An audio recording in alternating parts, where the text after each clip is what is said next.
Welcome to the Chelsea news in 5 minutes here on Chels Daft. The first of two 5-minute videos coming out on the channel. Make sure you stay tuned for both. No BS, no waffle, straight to the point, no self-obsessed nonsense. This is just real. Hopefully you guys enjoy it. Short and sweet. Let's get to the point. First up, Kepa. And what a good performance it was from Kepa. The game of his life against Aston Villa. And it's so good to see Kepa actually someone who's been sort of much maligned for his time at Chelsea up until that game in the weekend. Most people remember Kepa for falling out Reece James and refusing to come off the pitch, which is sort of harsh on him really, because he come in as a world record signing for a goalkeeper and he'd done all right, but then he made mistakes and he lost form and he was out of the team under different managers. Kepa's come in and he spoke after the game about being humble, working hard, keeping focused, and what an outstanding performance. So pleased for Kepa.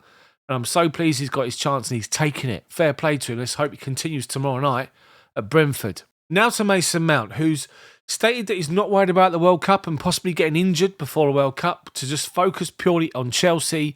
And it'd be an important time for Chelsea building up to this World Cup to make sure that with the games coming thick and fast, that we deliver the right performances and get results. Obviously, we've seen Reece James been injured and N'Golo Kante. Both are featured in this video, so stay tuned to hear about those. But Mount's been talking and he said this. As a player, you can never think of that because once that's in your mind, things can happen. I try not to ever think about not going in 100% because I might get injured. I go into every tackle and game 100%, but these things happen in football. Look, when you've got a massive World Cup coming, you don't want it to happen, but you've got to stay focused in every game that you play. It's massively important for us to win games in the Premier League at this stage, and you've got to try and stay fit. It is difficult and tough. We're grinding out these games, and hopefully when the World Cup comes around, you'll be as close to 100% as you can be.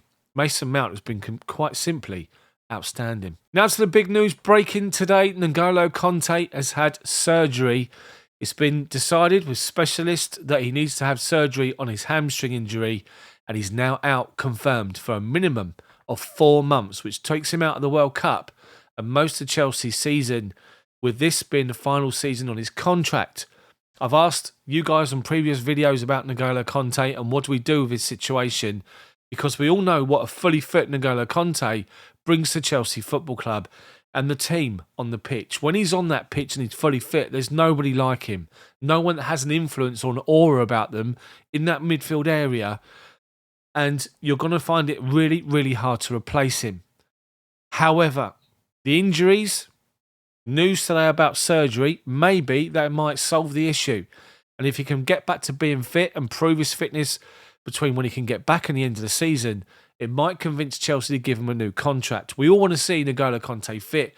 We all want to see him fit and firing on a week-in, week-out basis at Chelsea. But at the moment, he has been injury-prone. Based on his injuries of recent season, a lot of people have the impression that we should let him go. And I understand it. And I'm sort of swaying that way myself. But news today about him having surgery, try and get the problem resolved once and for all, could put a different spin on things. What do you guys think?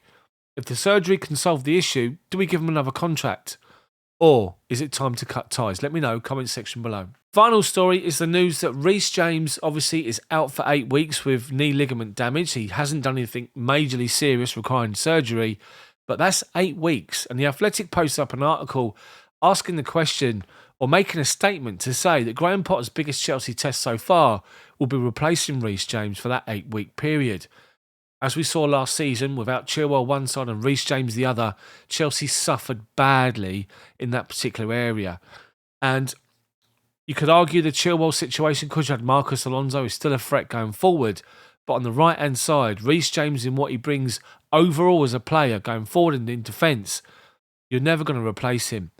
We saw the weekend that Graham Potter fiddled with some sort of a formation where it looked as though Raheem Sterling was sort of playing as a high pressed or pushed up right wing back, and no one actually played in the right back position on that right hand side, and it looks a bit off, which is why Aston Villa went after us in that side for most part of the first half. Eventually Loftus-Cheek stepped over to that side to try and deal with the problem. Is Loftus-Cheek going to be the answer as a wing back? Is it going to be Cesar Azpilicueta or something else?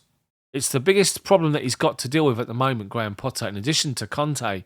But he's not had Kante fit since he's been at the club. So it's Reece James who had a massive performances under Graham Potter, who he's going to really, really miss. And how do we replace him? Let me know, comment section below. That's it, guys, for this first Chelsea news in 5 minutes back here on the channel Chels Daft. If you enjoyed it, drop a like, post your comments in the comments section, and then subscribe to the channel for more updates. With live match commentaries, some short videos, and other bits and pieces, including extended Chelsea news updates, so make sure you take a look around. If you want to become a channel member and support the channel for just £1 a month, then please hit the join button on the channel homepage.